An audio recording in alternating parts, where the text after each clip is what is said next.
The AT&T Long Lines is a skyscraper entirely devoid of windows, located in the heart of New York City's TriBeCa neighborhood at 33 Thomas Street in Lower Manhattan.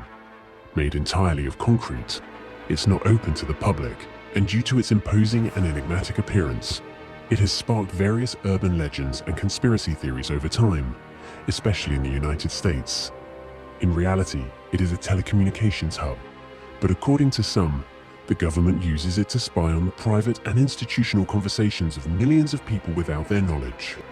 People strolling through the streets of New York are often left stunned by the building's size and ominous character, as well as by the fact that it lacks a single window. The only openings, if they can be called that, are large rectangular protrusions meant for ventilation, along with the entrance door, which is guarded. At night, it can become even more unsettling as it doesn't have any lighting, giving it the appearance of a gigantic black monolith among Manhattan's skyscrapers.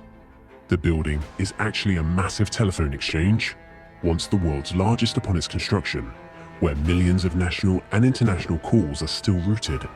Owned by AT&T, a telecommunications giant that once held a near monopoly in the sector, it goes by the official name AT&T Long Lines Building, although it's also referred to by its address, 33 Thomas Street, as is common with commercial buildings in the US. It was constructed between 1969 and 1974 by architect John Carl Warnecke, who chose the so-called brutalist style, an architectural style characterized by a rough appearance and the extensive use of exposed concrete, prioritizing functionality over beauty.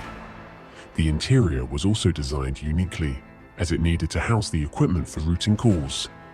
Therefore, the floor height is greater than usual, about 5 meters, and the floors themselves are heavily reinforced to support the weight of servers and cables.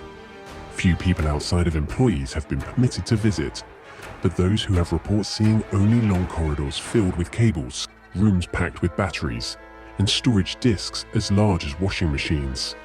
It's worth noting that not all floors have been visited, but it's fairly certain that the scenes behind the doors are more or less the same. It's clear, then, that the building was designed more for housing machines than for people. To understand the building's unique design, one must consider the historical context in which it was built.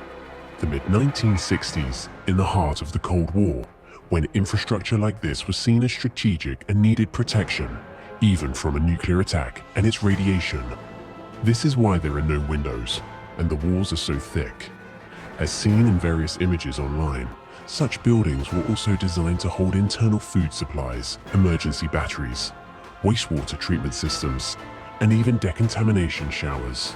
The Long Lines Building, in particular, was designed to accommodate up to 1,500 people for 2 weeks in case of a nuclear apocalypse. In fact, it later became clear that nuclear threats weren't the only dangers it was built to withstand. Telephone exchanges are crucial in times of crisis, even during potential civil wars, so this building was also designed to defend against the American public itself. Given its role in telecommunications, it's no surprise that this building has maintained close ties with the US government. A 2016 investigation by The Intercept stirred controversy, accusing AT&T of allowing the NSA, the National Security Agency, easy access to the data and communications passing through its hubs, including 33 Thomas Street. The relationship between AT&T and the federal government is not new. Some may remember Edward Snowden, the former NSA contractor who leaked documents proving collaboration between the National Security Agency and telecommunications companies. These documents mentioned a hub with the codename AT&T, which the investigation suggested could very well be this windowless skyscraper. So, is the government monitoring all calls in the country? Not exactly. This claim remains unproven. AT&T has defended itself, stating that it has never allowed any government agency direct control over its network, but has only complied with specific, legally mandated requests. Consider, for instance, a kidnapping situation. In such a case, where someone's life is in danger and there is limited time to intervene, federal agents obtain permission to monitor a phone line. However, this is a strictly regulated process.